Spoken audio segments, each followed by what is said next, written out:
Hey guys, tonight's story begins with a single woman and ends with hundreds of people dancing themselves into graves. We'll explore how a mysterious plague of uncontrollable dancing consumed an entire city in 1518. You'll discover the desperate attempts by authorities who hired musicians thinking they could cure it with more dancing. We'll examine the three main theories historians still debate today: mass hysteria, poison food, or divine punishment. And by the end, you'll understand why this 500-year-old mystery still haunts researchers and why it might be more relevant to our modern world than you think.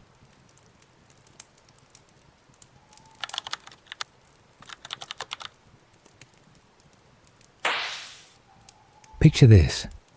You're walking through a narrow cobblestone street in medieval Strasbourg when you spot a woman dancing alone in the town square.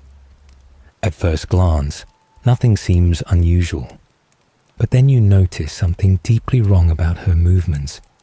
This isn't celebration. This isn't joy. This is something else entirely.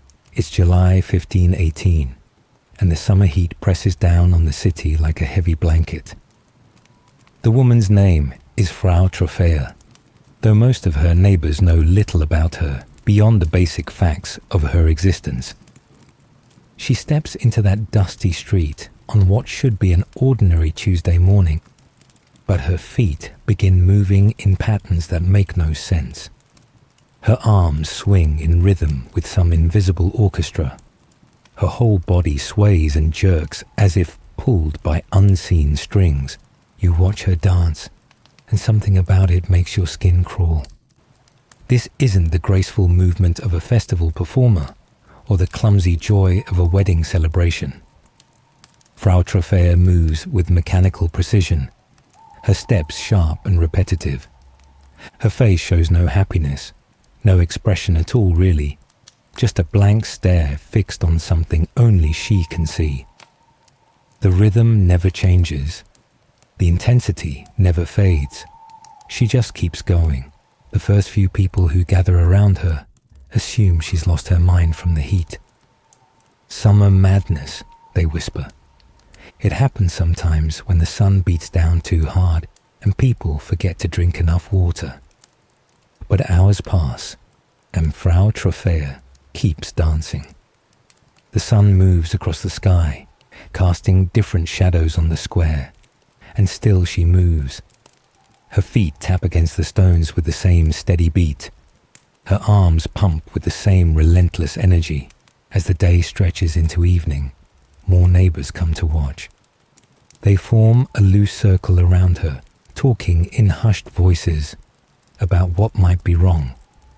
Some suggest calling for a physician. Others think a priest might be more helpful. But nobody knows quite what to do about a woman who simply won't stop dancing.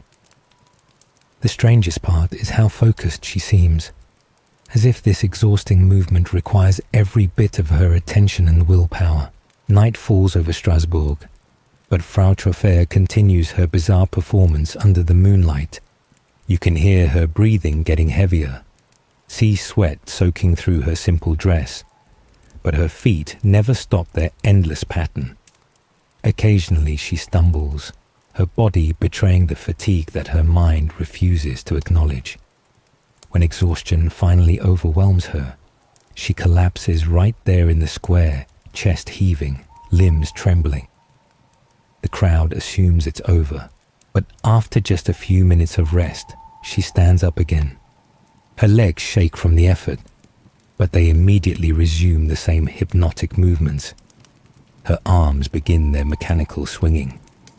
The dance continues as if nothing happened, as if her body's desperate need for rest was just a brief interruption in some larger pattern she must complete. By the second day, people start noticing disturbing details about Frau Trophäa's condition. Her feet, originally clean and pale, now leave smears of blood on the cobblestones. Her dress, neat and tidy when this started, hangs in tatters from the constant movement. Most unsettling of all are her eyes, wide and staring but focused on something beyond the physical world around her. She looks through people as if they don't exist, lost in whatever vision or compulsion drives her endless motion. The crowd grows larger as word spreads through the city. People come to gawk at the woman who dances without music, without reason, without apparent ability to stop. Some cross themselves and mutter prayers. Others debate whether this is divine punishment or demonic possession. A few brave souls try to physically restrain her, grabbing her arms to force her to be still. But Frau Trophäa breaks free with surprising strength and immediately returns to her rhythmic movements. 3 days pass, 4 days, a full week. Frau Trophäa's stamina seems impossible, sustained by some force beyond normal human endurance. Her physical deterioration becomes more obvious with each passing hour. Dark circles ring her eyes. Her skin takes on an unhealthy pallor.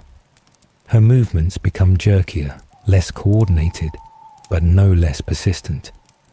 She's clearly dying from this mysterious compulsion, yet she cannot or will not stop. Then something even stranger begins happening.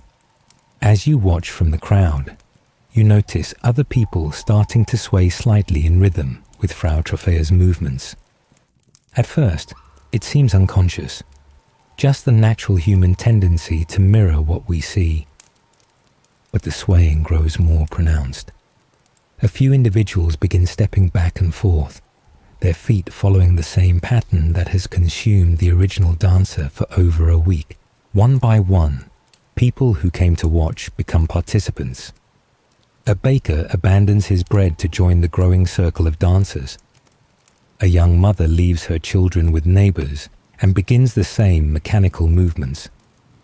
A merchant closes his shop and steps into the square, his arms pumping with the identical rhythm that started with Frau Trophäa's solitary performance. Within 7 days of that first morning when one woman began dancing alone, over 30 residents of Strasbourg have joined her endless, exhausting routine. The town square fills with bodies moving in synchronized patterns, all trapped in the same mysterious compulsion that refuses to release its grip. What began as one person's inexplicable breakdown has transformed into a community-wide crisis that nobody understands and nobody can stop. But understanding this epidemic requires looking beyond the dancing itself to examine what made 1518 Strasbourg the perfect place for collective madness to take root.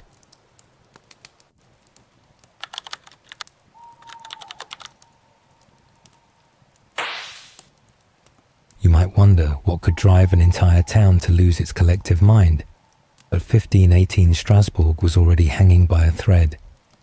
This wasn't some prosperous medieval city where people had the luxury of going crazy for mysterious reasons.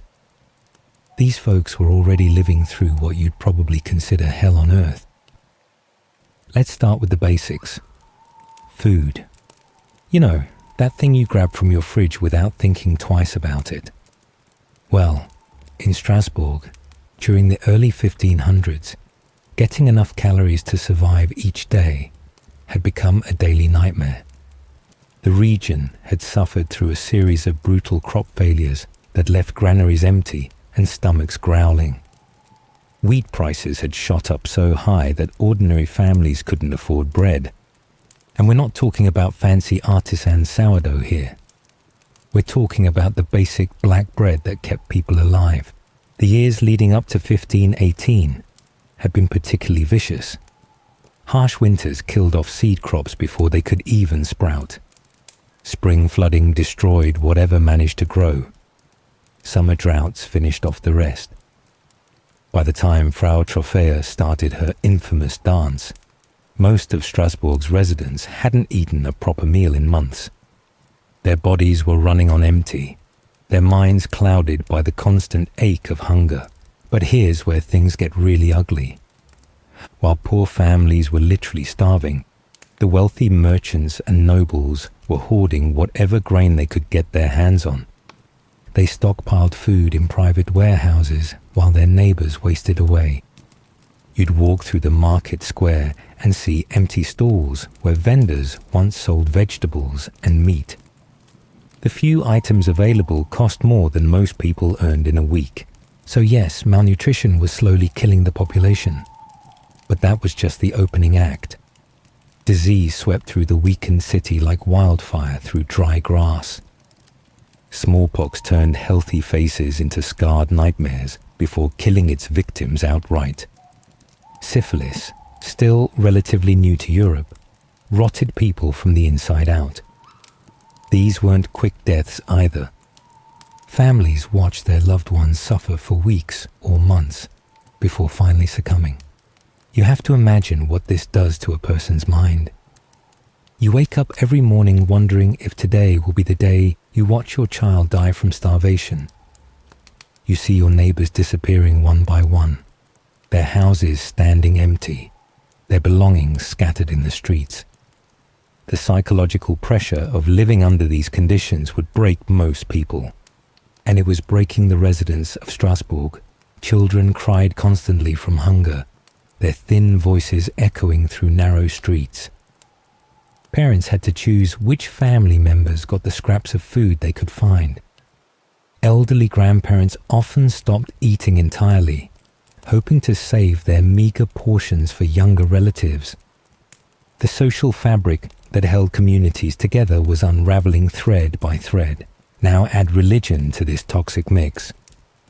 In 1518, people didn't see disasters as random events or natural occurrences.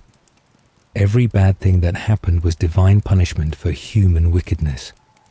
God was angry, and he was making his anger known through famine, disease, and death. The question wasn't whether they deserved their suffering, but what specific sins had brought down heaven's wrath. Church sermons hammered home the message that collective moral failure had triggered these punishments. Priests preached about the need for repentance, but they couldn't explain why good Christians continued dying while sinners sometimes survived. People spent their days searching for signs of God's displeasure, analyzing every misfortune for hidden meaning. This religious framework created a different kind of psychological pressure. It wasn't enough to survive the physical hardships. People also had to carry the crushing weight of believing they somehow deserved their misery. They lived in constant fear that worse punishments were coming, that their current suffering was just the beginning of divine judgment. Chronic stress and malnutrition do terrible things to human brains. When your body lacks essential nutrients for months, your thinking becomes confused and irrational. When stress hormones flood your system day after day, your ability to make rational decisions breaks down. The residents of Strasbourg were walking around in a state of chronic psychological fragility, their minds barely holding together under impossible pressure.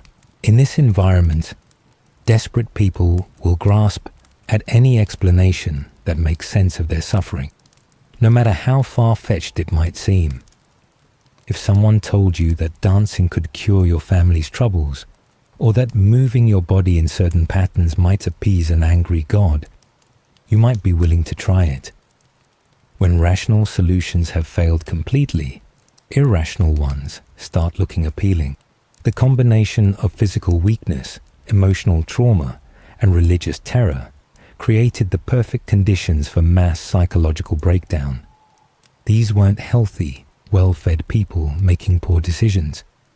These were survivors of multiple disasters, their bodies depleted, and their minds pushed beyond normal limits.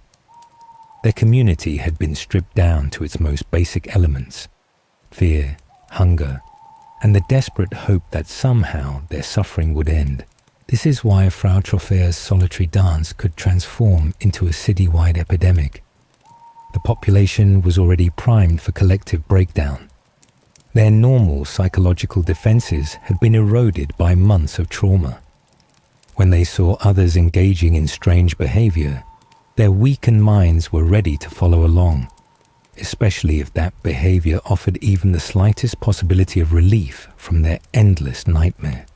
Understanding these conditions helps explain how one woman's mysterious compulsion could spread through an entire community, like a psychological infection, turning individual breakdown into mass hysteria that would puzzle historians for centuries.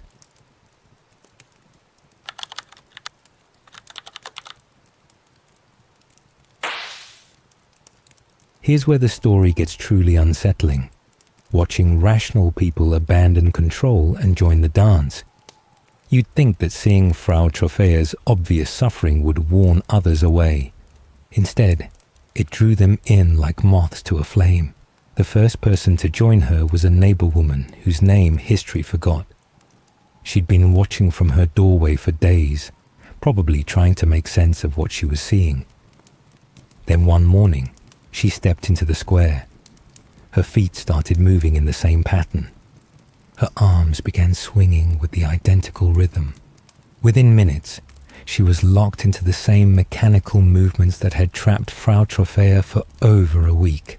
What makes this even stranger is that she seemed aware of what was happening to her.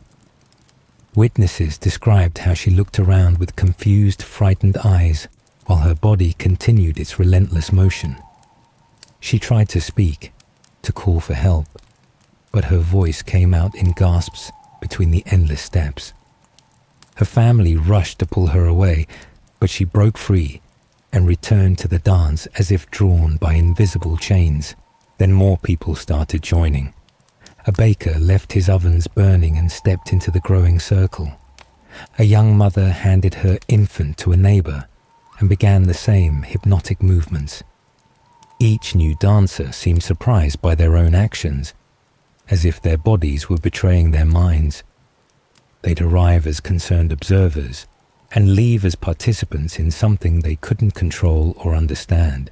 The dancing spread through Strasbourg like wildfire consuming dry timber. You could watch it happen in real time. Someone would come to gawk at the spectacle, stand too close to the dancers for too long, and suddenly their foot would start tapping. The tapping would become stepping. The stepping would become full body movement. Before they knew it, they were part of the very thing they'd come to observe. Social norms meant nothing once the dancing took hold. Merchants abandoned their shops in the middle of transactions, leaving customers standing with coins in their hands. Housewives walked away from cooking meals, letting their dinners burn while they joined the endless procession in the square. Even some of the city's more respectable citizens, people who'd never dream of making public spectacles of themselves, found their bodies moving to the invisible music that seemed to control the growing crowd. The synchronization was the most unnerving part. Dozens of people moving in perfect rhythm without any music, conductor, or choreographer to guide them. Their steps matched. Their arm movements flowed together. Their heads bobbed in unison. It looked like a carefully rehearsed performance, but these people had never practiced together. They were following some internal beat that only they could hear. The physical symptoms got worse as more people joined. Sweating wasn't unusual in the summer heat, but these dancers poured sweat like they were running marathons. Some experienced violent convulsions, their entire bodies shaking while they continued their movements. Others rolled their eyes back until only the white showed, looking like they were in some kind of trance state. A few started babbling in languages nobody recognized or making sounds that weren't quite human. Families watched in absolute horror as their loved ones disappeared into this growing mass of bodies. You can imagine what that must have felt like. Your spouse, your parent, your child walking away from everything they knew to join a crowd of people dancing themselves toward collapse. Some relatives tried to drag dancers away by force, but the compulsion was stronger than family bonds. The dancers always returned to the square, as if pulled by magnetic force. Normal life in Strasbourg ground to a complete halt. Markets closed because vendors and customers alike had joined the dance. Businesses shuddered because owners and workers were locked in endless movement. Children wandered the streets looking for parents who'd abandoned them to follow the rhythm that consumed more residents each day. The city's daily routines, built up over centuries, collapsed within weeks. Religious services became impossible when parishioners left mid-sermon to dance. Court proceedings stopped when judges and lawyers found themselves compelled to join the growing crowd. Even some of the city's guards abandoned their posts, drawn by the same mysterious force that had captured hundreds of their neighbors. Strasbourg was transforming from a functioning medieval city into something resembling a giant outdoor asylum. The dancing area expanded as more people joined. What started in the main square spread to neighboring streets as the crowd grew too large for the original space. You turn a corner expecting normal city life and instead find dozens of people locked in synchronized movement, their faces blank with exhaustion, but their bodies unable to stop the endless repetition. Some dancers collapsed from pure physical exhaustion, their legs finally giving out after days of continuous movement. But even lying on the ground, many continued moving their arms and upper bodies, as if the compulsion could adapt to their physical limitations. Others would rest for brief periods before standing up and rejoining the dance, their faces showing relief mixed with despair.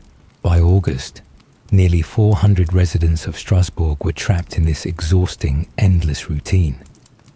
That's a significant percentage of the city's entire population. Imagine if 1 in every 10 people in your town suddenly started dancing and couldn't stop. The social and economic disruption would be complete. Normal civilization would simply cease to function. The authorities faced an unprecedented crisis that had no historical precedent and no obvious solution, and their attempts to understand and control what was happening would prove just as bizarre as the dancing itself.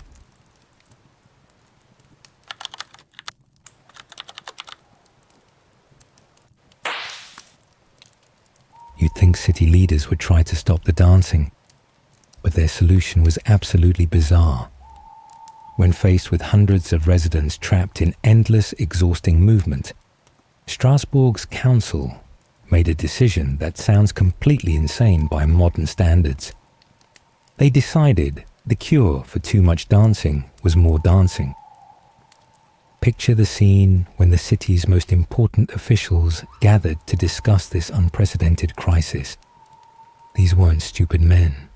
They included wealthy merchants, guild leaders, and educated administrators who normally handled complex urban problems with reasonable competence. But they'd never seen anything like what was happening in their streets. No law book contained regulations about mass dancing epidemics. No historical records offered guidance about citizens who couldn't stop moving. The council faced mounting pressure from families whose loved ones were dancing themselves toward death. Business owners demanded action because commerce had ground to a halt. Religious leaders insisted something had to be done before the entire city lost its mind. But what exactly were they supposed to do? You can't arrest someone for dancing.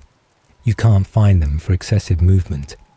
Traditional solutions simply didn't apply to this situation, so they turned to the medical experts of their time. Medieval physicians had a theory about what caused this kind of uncontrolled behavior. They believed the dancers suffered from overheated blood that needed to be cooled through vigorous physical activity. According to their understanding, the body contained different humors that could become imbalanced. When hot blood dominated a person's system, it created compulsive movement and fevered behavior. The logical treatment, from their perspective, was to encourage even more dancing until the hot blood exhausted itself. Think of it like treating a fever by making the patient sweat it out. The physicians genuinely believed they were prescribing scientifically sound medical intervention. They weren't trying to make things worse. They thought they were helping. Based on this medical advice, the council made their shocking decision. They hired professional musicians to play for the dancers. They constructed wooden stages to give the afflicted more space for their movements. They essentially turned the entire crisis into an official city-sponsored dance festival. The authorities believed they were providing therapeutic treatment, not enabling a disaster. The scene that followed was completely surreal. Imagine walking through Strasbourg and seeing government-built platforms filled with hundreds of people dancing themselves into collapse, while official musicians played encouraging melodies. City workers erected these stages with the same efficiency they'd use for any other municipal project. Carpenters hammered together wooden floors. Musicians tuned their instruments. Officials supervised the construction like they were organizing a normal public event. The dancers seemed to respond to the music at first. Their movements became more coordinated when they had actual melodies to follow instead of whatever internal rhythm had been driving them. Some observers thought the treatment was working because the dancing looked more organized and purposeful. The stages gave people more room to move without bumping into buildings or falling over obstacles in the narrow streets. But then something terrible happened. The music and stages didn't cure the existing dancers. Instead, they attracted more participants. People who'd managed to resist the compulsion found themselves drawn to the official performance areas. The melodies made the dancing seem more appealing, more legitimate, more like something a person might choose to join, rather than something to fear and avoid. The number of dancers swelled dramatically once the authorities provided musical accompaniment. What had been a few hundred people trapped in mysterious compulsion became a much larger crowd actively participating in what looked like sanctioned entertainment. The cure had become gasoline thrown on a fire. City officials watched in growing horror as their medical intervention backfired spectacularly. The stages they'd built filled with exhausted, sweating bodies that couldn't stop moving despite obvious physical distress. The musicians they'd hired played soundtrack to what was clearly becoming a public health catastrophe. Their solution had made everything worse. Panic set in among the leadership. The council members who'd approved this treatment realized they'd transformed a manageable crisis into an uncontrollable epidemic. Families of the afflicted blamed the authorities for encouraging behavior that was killing their loved ones. The entire city's population was at risk of joining the ever-growing crowd of dancers. The reversal came quickly once officials recognized their mistake. They banned all music in the city. They tore down the stages they'd so carefully constructed. They prohibited any form of dancing or rhythmic movement in public spaces. Guards were posted to prevent musicians from playing and to break up any groups that might encourage more dancing. But the damage was already done. The brief period of official encouragement had drawn many more people into the epidemic than might have joined otherwise. The authorities had legitimized the dancing by treating it as medical therapy rather than dangerous behavior. Their intervention had spread the contagion to residents who might otherwise have stayed safely at home. This medical blunder revealed the complete helplessness of 16th century authorities when faced with mass psychological phenomena. They had no framework for understanding what we'd now call mass hysteria. Their scientific knowledge, such as it was, led them to prescribe treatments that made symptoms worse rather than better. They meant well, but their good intentions nearly doubled the number of people trapped in the dancing epidemic. The failure of medical intervention left a void that religious explanations rushed to fill, and the spiritual interpretations of what was happening would prove just as influential as the misguided attempts at scientific cure.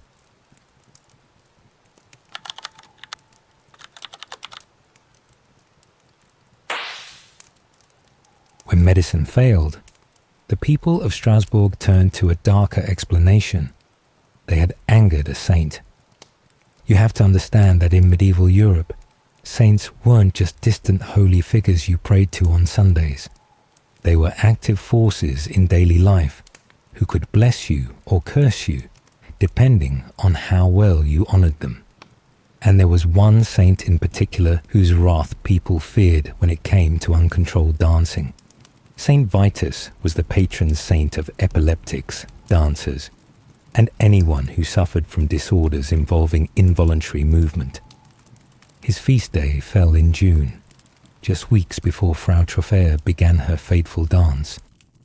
According to legend, Vitus had been a young Christian boy who was tortured and killed by Roman emperors for refusing to give up his faith. But his spirit lived on, and he had the power to inflict a particular kind of punishment on communities that forgot to honor him properly. The connection seemed obvious to the terrified residents of Strasbourg. They'd neglected St. Vitus during his feast day celebrations. Maybe they hadn't made proper offerings at his shrine. Perhaps their prayers had been half-hearted, or their devotion insufficient. Now the saint was making his displeasure known by forcing their bodies into endless, torturous movement. The dancing wasn't random madness. It was divine punishment for collective spiritual failure. This explanation spread through the city faster than the dancing itself. People who'd been searching for rational causes suddenly had an answer that made perfect sense within their worldview. God worked through his saints to punish sinful communities, and Saint Vitus specialized in punishments involving uncontrolled physical movement. The symptoms matched the saint's traditional area of influence exactly. Religious leaders found themselves caught between two equally frightening possibilities. Was this holy ecstasy sent by Saint Vitus to purify the community through suffering? Or was it demonic possession masquerading as saintly intervention? Some priests argued that true divine punishment would eventually lead to spiritual cleansing and redemption. Others worried that evil forces were using the saint's name to corrupt innocent souls and destroy the city's faith. Churches across Strasbourg filled with desperate families praying for intervention. They organized special masses dedicated to Saint Vitus, hoping their renewed devotion might appease his anger. Priests led purification ceremonies designed to cleanse the community of whatever sins had triggered this supernatural punishment. People confessed their most secret transgressions, believing their individual guilt might be contributing to the collective curse. The offerings became increasingly elaborate as the crisis continued. Families brought their most precious possessions to St. Vitus's shrine: gold jewelry, fine clothing, valuable household items, anything that might demonstrate their sincere repentance and desire for forgiveness. The church collected enough wealth during those weeks to fund major renovations, but the dancing continued regardless of how much treasure people offered. Some of the most dramatic attempts at religious intervention involved carrying the dancers directly to St. Vitus's shrine. Imagine the scene: exhausted, sweating people who couldn't stop moving, being loaded onto carts and wheeled through the streets, while their families walked alongside, praying frantically for miraculous healing. The dancers kept moving even during transport, their arms and legs twitching and jerking as the carts bounced over cobblestones. At the shrine, priests performed elaborate exorcism rituals over the afflicted. They sprinkled holy water, burned sacred incense, and chanted prayers in Latin while the dancers continued their relentless movements. Some families reported brief moments of improvement. A dancer would seem calmer for a few minutes, their movements less frantic. But then the compulsive motion would return with the same intensity as before. The psychological power of religious belief actually shaped how people experienced their symptoms. Dancers who'd been told they were suffering from St. Vitus's curse began incorporating religious elements into their movements. Some made the sign of the cross repeatedly while dancing. Others called out prayers or religious phrases between gasps for breath. The saint's legend was literally reshaping the physical manifestation of their condition. Word of St. Vitus's supposed involvement spread to neighboring communities, and this created an unexpected problem. People who heard about the religious explanation began developing similar symptoms in their own towns. The saint's reputation for causing dancing punishments made the behavior seem more likely, more legitimate, more like something that could happen to anyone who'd failed in their religious duties. The community's desperation grew as religious remedies proved just as ineffective as medical ones. If St. Vitus wouldn't respond to prayers, offerings, and shrine visits, what did that mean about their spiritual state? Some people concluded they must be even more sinful than they'd realized. Others began to doubt whether the saint was really behind the epidemic at all. A few wondered if they were dealing with something beyond human understanding entirely. Religious explanations offered psychological comfort, even when they didn't provide actual cures. Having a supernatural cause for the dancing meant the crisis had meaning and purpose, rather than being random chaos. People could understand their suffering as part of God's plan, rather than meaningless destruction. The epidemic became a test of faith that the community might eventually pass if they proved worthy of redemption. But this spiritual framework also created new terrors.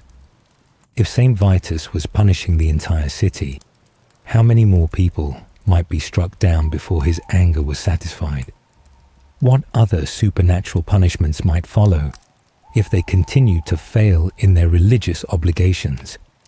The dancing plague had transformed from a medical mystery into a spiritual crisis that threatened not just their bodies, but their eternal souls. As religious interventions failed to stop the epidemic, the physical toll on the dancers themselves was becoming impossible to ignore.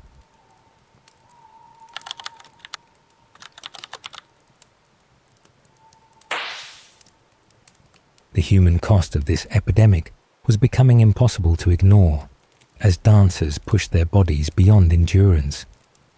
You have to understand what happens when a person moves continuously for days without proper rest or food. The human body simply isn't designed for that kind of punishment. These weren't athletes who trained for marathons. These were ordinary medieval people, many already weakened by malnutrition, forcing their systems through torture that would challenge even the fittest individuals. Picture what your feet would look like after dancing on rough cobblestones for 72 hours straight. The dancers' feet weren't just sore or blistered. The skin had worn completely away in places, leaving raw flesh that bled with every step. Their shoes, if they still had any, hung in tatters. Many danced barefoot on stones that grew slippery with their own blood. Yet they kept moving, their damaged feet slapping against the ground in that endless rhythm. The muscle damage was equally severe.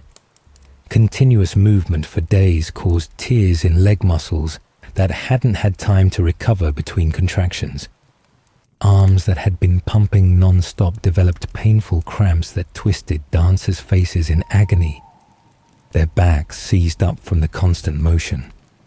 Joints swelled from repetitive stress. But the compulsion to dance overrode every signal their bodies sent about needing rest. Dehydration became a serious problem as the summer heat combined with endless exertion. Dancers poured sweat that they couldn't replace because drinking water would require stopping the movement, something they seemed incapable of doing. Their lips cracked, their eyes sank deep into their skulls.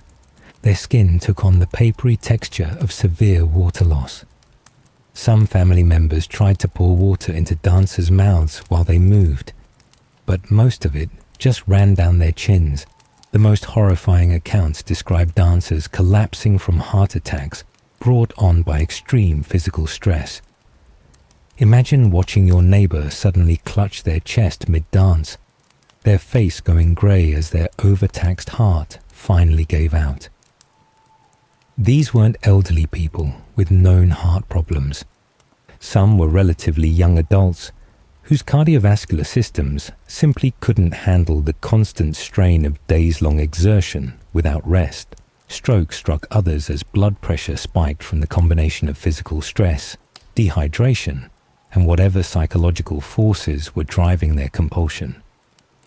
You'd see a dancer's movements suddenly become uncoordinated on one side of their body. Their face would droop. Their speech would slur into incomprehensible sounds. But even after suffering brain damage from stroke, some continued trying to dance with whatever motor control they had left. The most disturbing cases involved dancers who literally couldn't stand anymore but refused to stop moving. Their legs would finally give out completely, sending them crashing to the ground. But instead of lying still to recover, they'd continue the dance movements with their arms while sprawled on the cobblestones. Their upper bodies would twist and sway. Their hands would clap in rhythm. The compulsion had adapted to their physical limitations rather than releasing them. The psychological torment of being aware of pain but unable to stop was written on every dancer's face. You could see the terror in their eyes as they watched their own bodies continue movements that were clearly causing agony. Some tried to speak, pleading for help between gasps for breath. Others wept continuously while dancing, tears streaming down their faces as they experienced the horror of being trapped inside their own rebellious flesh. Family members attempted increasingly desperate measures to save their loved ones. Husbands tackled their wives to the ground. Parents threw their arms around dancing children and held on with all their strength. Brothers and sisters formed human chains to physically restrain dancers who'd lost dangerous amounts of weight. But the compulsion proved stronger than family bonds or physical restraints. Dancers broke free with superhuman strength and immediately returned to their endless movements. The city set up makeshift medical stations around the dancing areas to treat the mounting injuries. Physicians worked frantically to bandage bleeding feet, splint broken bones from falls, and provide what little relief they could, while the dancing continued around them. These medical tents became scenes of medieval horror, as doctors tried to patch up bodies that wouldn't stay still long enough for proper treatment. Volunteers carried unconscious dancers to shaded areas and tried to force water down their throats during brief moments of collapse. But as soon as the dancers regained consciousness, they'd struggle back to their feet and rejoin the crowd. The medical interventions provided temporary relief, but couldn't address the underlying compulsion that was killing people through sheer physical exhaustion. The tragic reality that some dancers did indeed die from this mysterious condition finally forced everyone to acknowledge the epidemic's true severity. These weren't theatrical performances or religious ecstasies that people could survive indefinitely. Bodies were shutting down from the impossible demands being placed on them. The death toll, while not precisely recorded, was significant enough to terrify the entire community. Witnesses described finding dancers who simply stopped moving, their hearts having given out during the night. Others died from dehydration or heat stroke as their bodies lost the ability to regulate temperature. A few succumbed to infections that developed in their wounded feet and spread through their weakened systems. Each death drove home the reality that this epidemic was literally dancing people into their graves. The mounting casualties finally forced authorities to abandon their failed medical interventions and religious appeals in favor of more drastic action. While modern researchers would eventually develop theories that attempt to explain this medieval mystery through the lens of contemporary psychological and medical understanding.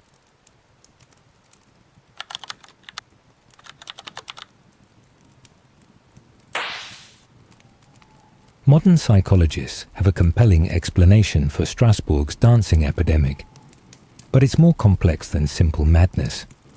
They call it mass psychogenic illness. And if you think this sounds like fancy academic jargon for everyone went crazy at the same time, you're not entirely wrong. But the actual mechanics of how this happens are far more interesting than just collective insanity. Mass psychogenic illness occurs when extreme psychological stress creates real physical symptoms that spread through a group of people. These aren't fake symptoms or people pretending to be sick. The physical reactions are completely genuine. The brain, pushed beyond its normal limits, starts sending confused signals to the body. Muscles contract, hearts race, breathing becomes irregular. The person experiencing these symptoms has no conscious control over what's happening to them. The perfect storm of conditions in Strasbourg created exactly the right environment for this kind of collective breakdown. You've got a population already pushed to the edge by starvation, disease, and constant fear of death. Their brains were running on empty. Their stress hormones had been flooding their systems for months, and their normal psychological defenses had been worn down to nothing. They were like a pile of dry kindling just waiting for someone to strike a match. The psychological mechanisms that spread the dancing behavior work through something called social contagion.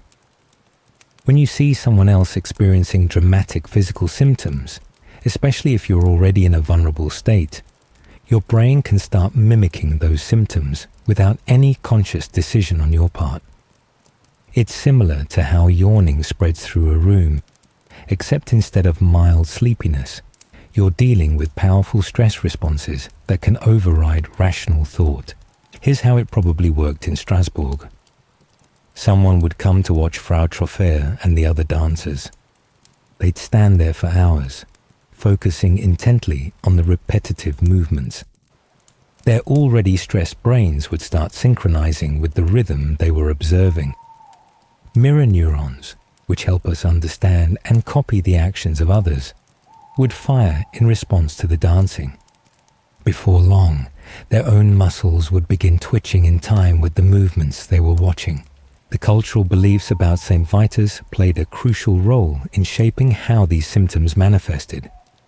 If you genuinely believe that an angry saint punishes people by forcing them to dance, and you're already experiencing muscle spasms from stress, your brain might interpret those spasms as the beginning of divine punishment. This interpretation would actually make the symptoms worse, creating a feedback loop where belief and physical reaction reinforced each other. Modern cases of mass hysteria show us this isn't just a medieval phenomenon. In 1962, an outbreak of uncontrollable laughter spread through a girls' school in Tanzania, eventually affecting over 1,000 people across multiple communities. Students would laugh for hours until they collapsed from exhaustion. Sound familiar? In 2011, dozens of teenage girls in upstate New York developed sudden tics and vocal outbursts that spread through their social networks. The symptoms were real, but the cause was psychological stress amplified by social media and group dynamics. The stress hormones flooding the brains of Strasbourg's residents would have made rational decision-making nearly impossible.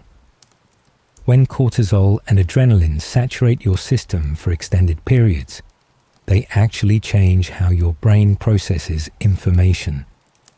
The parts responsible for logical thinking get suppressed, while the areas controlling fight or flight responses become hyperactive. In this state, people become extremely susceptible to suggestion and group behavior. Group psychology explains why the dancing spread so efficiently through the community. Humans are social animals programmed to sync up with the behavior of others, especially during times of crisis. When everyone around you is acting in a certain way, your brain assumes that behavior must be appropriate or necessary for survival. The larger the group engaging in the behavior, the more legitimate it seems to your subconscious mind. The evidence supporting mass psychogenic illness as the explanation for Strasbourg's dancing plague is pretty compelling. The epidemic followed classic patterns seen in other cases of mass hysteria. It started with a single individual during a period of extreme social stress. It spread through social networks rather than randomly through the population. The symptoms were dramatic but not consistent with any known infectious disease. The outbreak eventually burned itself out as the initial stresses were addressed, and the community's attention shifted elsewhere. The demographic patterns also fit the mass hysteria model perfectly. The dancing epidemic primarily affected people who were already marginalized and stressed. Women, who had fewer resources and social protections in medieval society, made up a disproportionate number of the dancers. The poor were more likely to be affected than the wealthy. These are exactly the groups you'd expect to be most vulnerable to stress-induced psychological breakdown. The timeline supports this theory as well. The dancing started during the hottest part of summer, when food shortages were at their worst. It began spreading rapidly after the authorities made the catastrophic decision to encourage more dancing with music and stages. The epidemic peaked and then gradually declined as the immediate crisis passed and people found other ways to cope with their stress. Most historians now consider mass psychogenic illness the most credible explanation for what happened in Strasbourg. It accounts for all the major features of the outbreak without requiring supernatural intervention or unknown toxins. The theory explains why the dancing looks so coordinated, why it spread through social networks, why it primarily affected stressed populations, and why it eventually ended on its own. However, not everyone agrees with the mass hysteria explanation. Some researchers have proposed a more sinister culprit that could have poisoned an entire city's food supply, turning a psychological crisis into a biochemical disaster.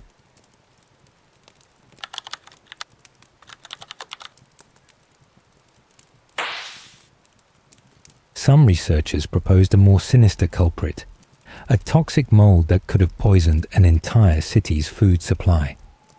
Instead of mass hysteria driven by stress and suggestion, maybe the dancing plague had a purely biochemical cause.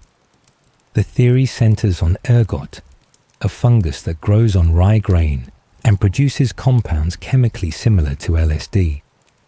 If contaminated bread made its way into Strasbourg's food supply, it could theoretically explain why hundreds of people suddenly started hallucinating and moving uncontrollably.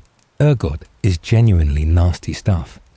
This purple-black fungus infects rye crops during wet growing seasons, replacing healthy grain kernels with twisted, horn-like growths packed with powerful alkaloids.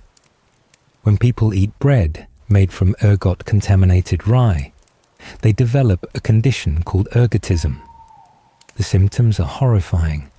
Victims experience violent muscle spasms that can last for hours. They hallucinate vivid, terrifying visions. Their limbs convulse uncontrollably. In severe cases, blood flow to extremities gets cut off, causing fingers and toes to turn black and fall off. The connection to dancing seemed obvious to some researchers. Ergot poisoning causes exactly the kind of convulsive movements witnessed in Strasbourg. People afflicted with ergotism often experience rhythmic muscle contractions that could look like dancing to medieval observers. The hallucinations might explain why dancers seemed to see things that weren't there, moving to music only they could hear. The compulsive nature of the movements matches what ergot does to the nervous system. Weather conditions in 1518 could have created perfect circumstances for ergot growth. The same wet spring that destroyed many crops through flooding would have promoted fungal infections on whatever grain did manage to grow.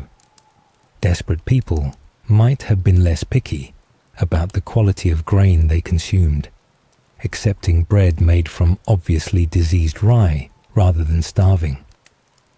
The ergot theory suggests that Strasbourg's food shortage forced residents to eat contaminated bread that slowly poisoned their nervous systems. Historical cases of ergot poisoning do show similarities to what happened in Strasbourg.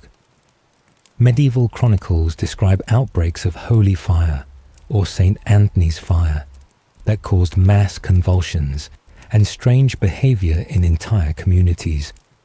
In 994, an ergot epidemic in France killed thousands of people after they ate contaminated rye. Victims experienced dancing-like movements, hallucinations, and compulsive behavior that lasted for days before they died from the poisoning. The ergot theory gained popularity because it offered a neat scientific explanation for an otherwise inexplicable event. No supernatural forces required, no mysterious psychological contagion, just bad bread causing predictable chemical reactions in human brains. The timing worked, the symptoms matched, the environmental conditions supported fungal growth.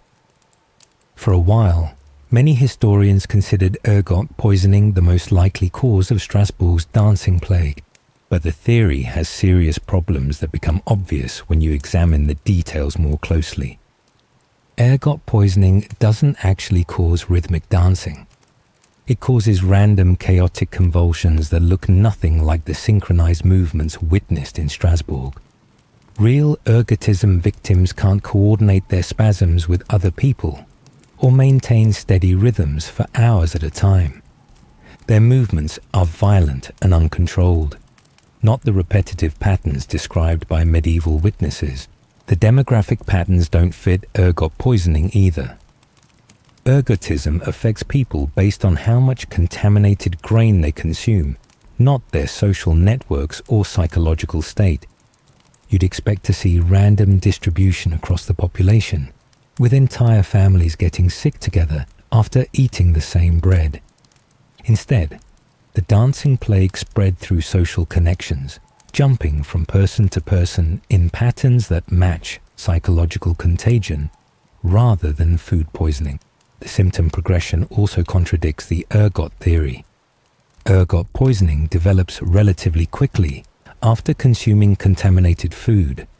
Symptoms peak within days and then either kill the victim or gradually subside as the toxins leave their system. The dancing plague started with one person and slowly spread over weeks, growing and shrinking in ways that don't match chemical poisoning patterns. Most problematically, not everyone in Strasbourg was eating the same bread. Medieval cities had complex food distribution systems with multiple grain sources and different qualities of bread for different social classes. If ergot contamination was widespread enough to affect hundreds of people, it should have poisoned the entire population. Instead, the dancing remained limited to specific groups and social networks. The ergot theory also can't explain why the dancing stopped when authorities banned music and dancing. Chemical poisoning doesn't respond to legal prohibitions.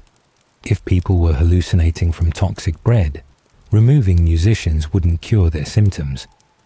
The fact that official discouragement helped end the epidemic suggests psychological rather than biochemical causes. Modern toxicologists have calculated how much ergot-contaminated rye would be needed to produce the symptoms seen in Strasbourg. The numbers don't work. The amount of poison grain required would have been so massive that it would have killed most of the population outright, rather than causing selective dancing symptoms.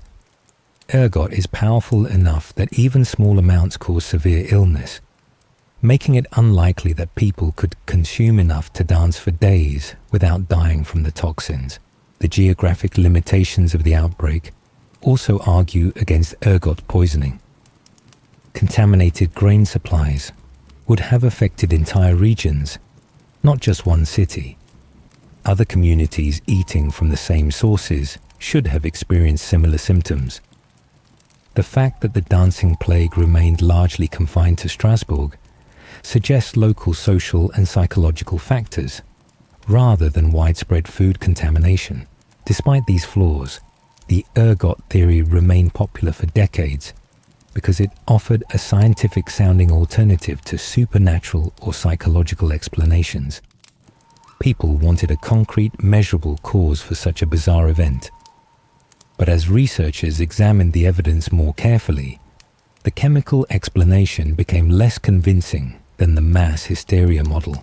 Most modern historians have abandoned the ergot theory in favor of psychological explanations, though it still appears in some popular accounts of the dancing plague. The appeal of having a simple scientific cause continues to attract people who find mass hysteria too abstract or unsettling to accept as a complete explanation for such dramatic collective behavior.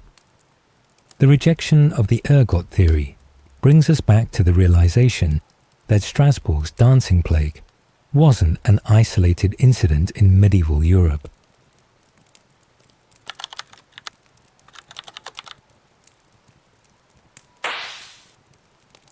The Strasbourg outbreak wasn't unique. Similar dancing manias had terrorized communities across medieval Europe for centuries.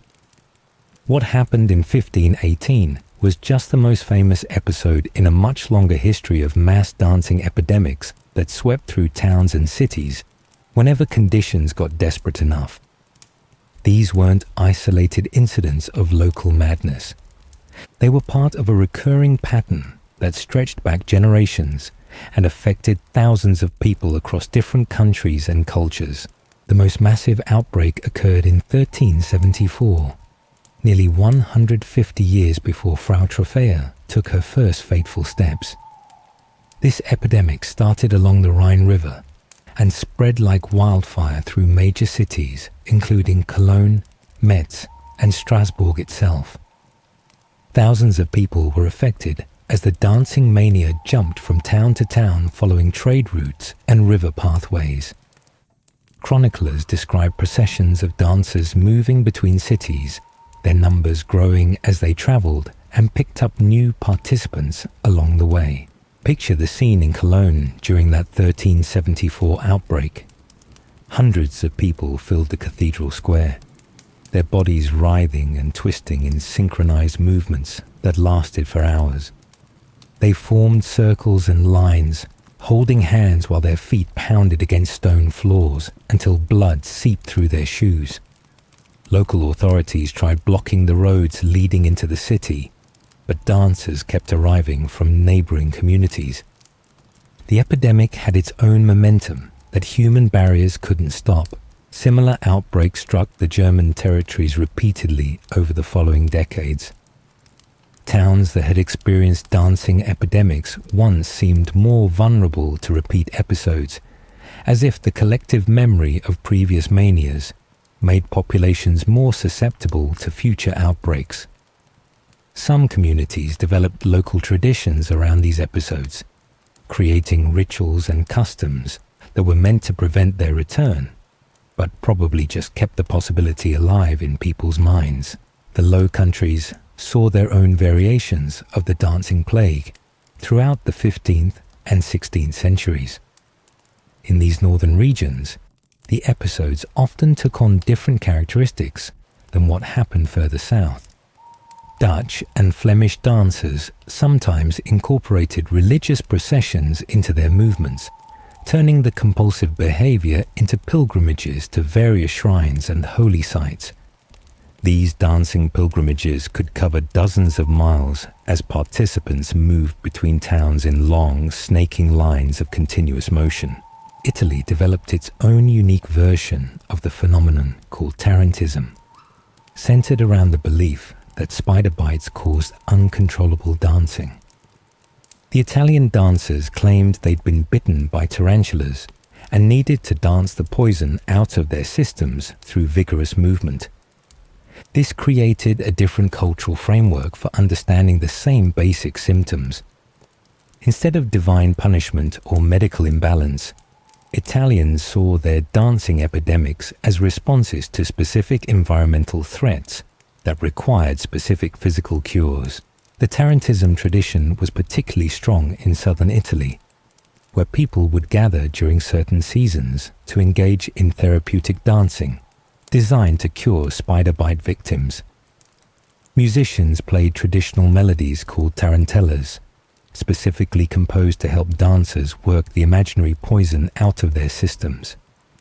These events became institutionalized parts of local culture, turning what might have been chaotic mass hysteria into organized community rituals. Each culture interpreted the dancing through their own religious and medical frameworks, but the underlying patterns remained remarkably consistent. The outbreaks almost always occurred during periods of extreme social stress. Wars, famines, plagues, and economic collapses created the psychological conditions that made populations vulnerable to mass contagion events. Religious upheavals also seem to trigger dancing epidemics, particularly during times when people question traditional authority structures. The recurring patterns are striking when you look at them across centuries. Dancing manias peaked during harvest failures, when food shortages pushed communities to their breaking points. They emerged during religious conflicts when people felt abandoned by traditional sources of spiritual comfort. They appeared after military campaigns devastated local populations and left survivors traumatized by violence and loss. The timing wasn't coincidental. These epidemics were symptoms of deeper social wounds. Trade routes and pilgrimage paths served as highways for spreading the dancing contagion between communities. Merchants and travelers who witnessed outbreaks in one location would carry stories to the next town, sometimes bringing with them individuals who'd been affected by the original episode. Religious pilgrims were particularly effective at spreading dancing manias because they moved in groups and often traveled between communities that shared similar spiritual beliefs and practices. The various attempts at cures reflected local beliefs about what caused the dancing in the first place. German authorities tried medical treatments based on theories about blood imbalances. Italian communities organized elaborate musical therapy sessions. Religious leaders in different regions attempted everything from mass exorcisms to special pilgrimages designed to appease whatever supernatural forces might be involved. Some communities tried isolating their dancers. Others encouraged group participation as a form of collective healing. The dancing manias evolved over centuries, adapting to different cultural contexts while maintaining their core characteristics. Earlier outbreaks often had stronger religious components, with dancers incorporating Christian symbols and prayers into their movements. Later episodes showed more medical influence as Renaissance thinking began emphasizing natural rather than supernatural causes for unusual behavior. But the basic pattern, stress-induced mass hysteria manifesting as compulsive dancing, remained constant across different time periods and locations.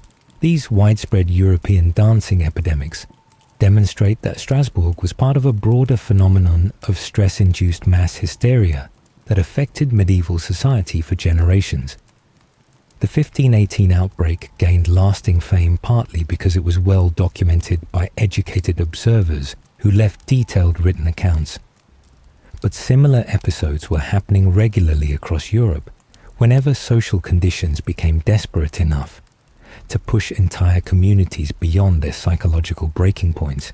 Understanding this broader context helps explain how seemingly rational people could lose control so completely. They weren't experiencing something unprecedented or supernatural.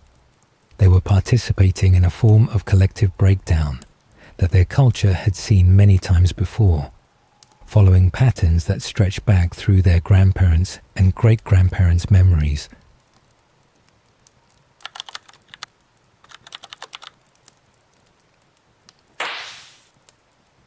Behind the historical theories and medical debates were real people experiencing genuine terror and helplessness. These weren't just nameless figures in dusty chronicles or subjects for academic analysis. They were mothers and fathers, shopkeepers and farmers, children and grandparents who found themselves trapped in a nightmare they couldn't understand or escape. The surviving accounts from witnesses give us glimpses into their individual suffering and the community's desperate attempts to help. Contemporary doctors left records that reveal their complete bewilderment when faced with patients they couldn't cure. One physician wrote about examining dancers whose pulses raced beyond anything he'd seen in normal illness. Their bodies burned with fever, but they showed no signs of the diseases he knew how to treat. He prescribed rest, but his patients couldn't stop moving. He recommended cooling treatments, but the dancers ignored his medical advice and continued their endless motion. The helplessness in his writings jumps off the page 500 years later. The emotional testimonies of family members paint heartbreaking pictures of watching loved ones disappear before their eyes. A husband described holding his wife's hand as she danced, trying to anchor her to reality while her eyes stared at something he couldn't see. A mother wrote about her teenage daughter, who'd always been quiet and obedient, suddenly joining the frenzied crowd in the square. The girl danced for 6 days straight, her feet bleeding through her torn shoes, before collapsing from exhaustion that finally allowed her family to carry her home. We know about individual dancers through these personal accounts that survived in church records and family documents. There was Hans, a baker who'd worked 16-hour days trying to feed his community during the grain shortage. He left his ovens burning when the compulsion struck him, and his shop nearly caught fire while he danced in the street. Maria was a widow with 3 small children who'd been struggling to survive on charity. When she started dancing, her neighbors had to care for her kids because she couldn't stop moving long enough to feed them or put them to bed. The priests faced their own crisis of faith as their spiritual remedies proved useless against the epidemic. Church records describe clergymen who spent sleepless nights praying for guidance while their parishioners danced themselves toward death outside the cathedral doors. Some priests questioned whether they were witnessing divine punishment or demonic possession. Others wondered if their own sins had somehow caused this catastrophe to befall their congregation. The spiritual leaders who were supposed to have answers found themselves as lost and frightened as everyone else. Community bonds strengthened in unexpected ways as neighbors stepped up to help families whose breadwinners had joined the dancers. Shopkeepers gave away food to children whose parents couldn't work. Women formed groups to care for infants whose mothers were trapped in endless motion. Men took turns watching dancers to make sure they didn't injure themselves on sharp corners or by falling into wells. The crisis brought out both the best and worst in human nature, creating acts of remarkable compassion alongside moments of pure terror. The personal cost of the epidemic extended far beyond the dancers themselves. Marriages broke apart when spouses couldn't understand or cope with their partner's transformation. Children were traumatized by watching their parents become strangers who moved to invisible music and spoke to people who weren't there. Businesses failed when owners abandoned their work to dance, or when customers were too frightened to venture into areas where the epidemic was spreading. The social fabric of entire neighborhoods unraveled as normal life became impossible. Some of the most disturbing accounts describe moments of lucidity when dancers briefly recognized their situation but couldn't escape it.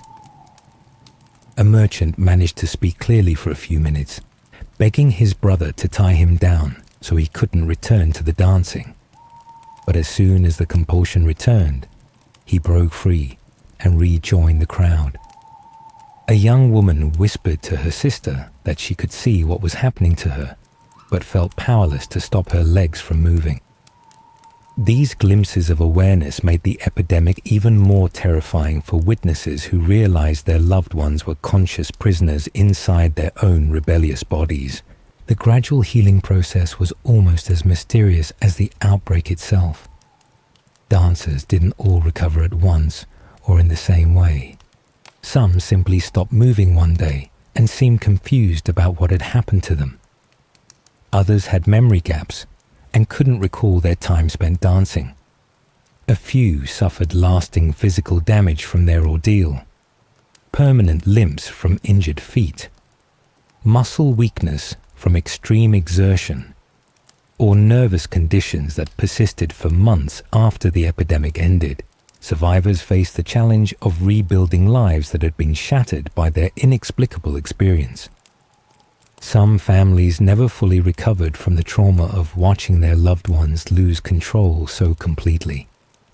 The dancers themselves often struggled with shame and confusion about their behavior, unable to explain why they'd abandoned their responsibilities to engage in such destructive activity.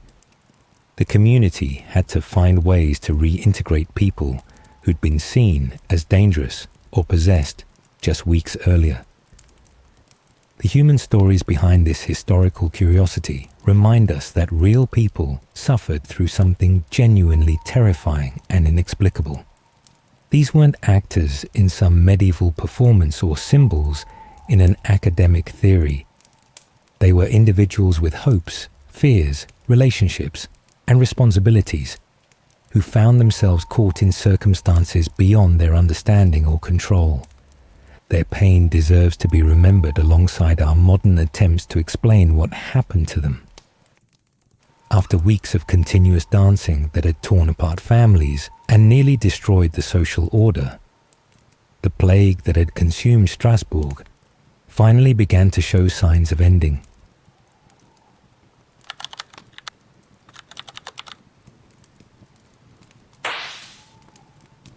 After weeks of continuous dancing that had torn families apart and brought a medieval city to its knees, the plague finally began to fade like a fever breaking in the early hours of dawn.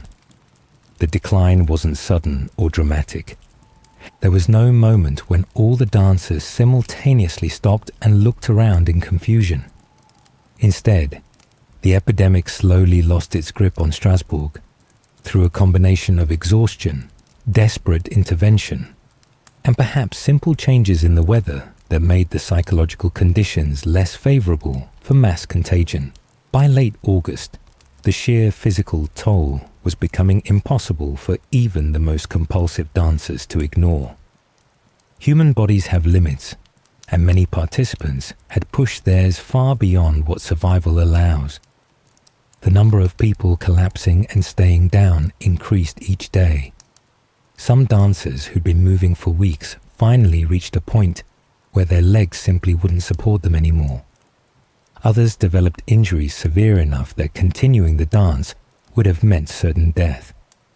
The epidemic was literally burning itself out as participants reached the absolute boundaries of human endurance. Religious interventions may have played a role in ending the crisis, though not in the way church leaders had hoped. The mass pilgrimages to St. Vitus's shrine didn't cure anyone through divine intervention, but they did accomplish something more practical. They physically removed dancers from Strasbourg and separated them from the crowd that had been reinforcing their compulsive behavior.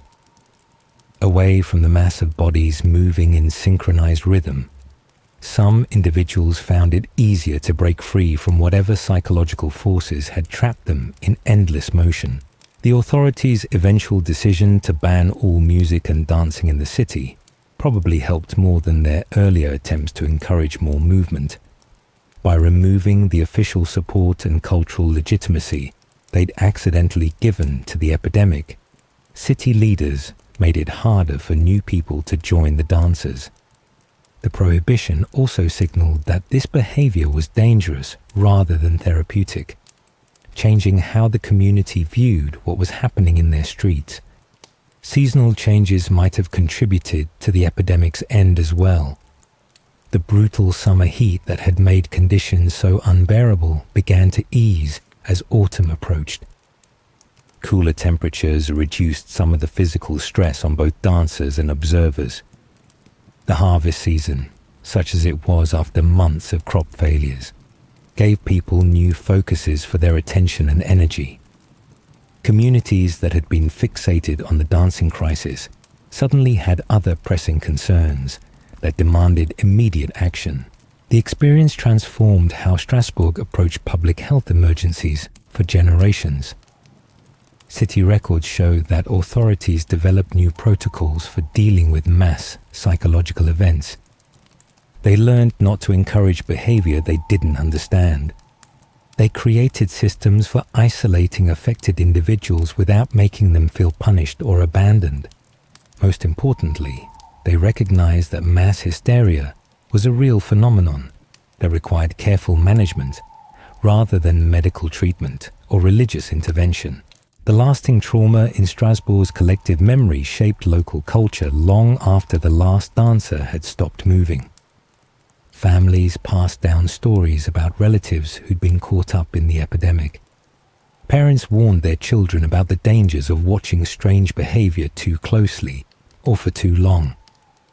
The dancing plague became part of the city's folklore, a cautionary tale about what could happen when communities faced too much stress without adequate support systems. The epidemic caught the attention of Paracelsus, the influential physician and alchemist who revolutionized European medical thinking during the Renaissance.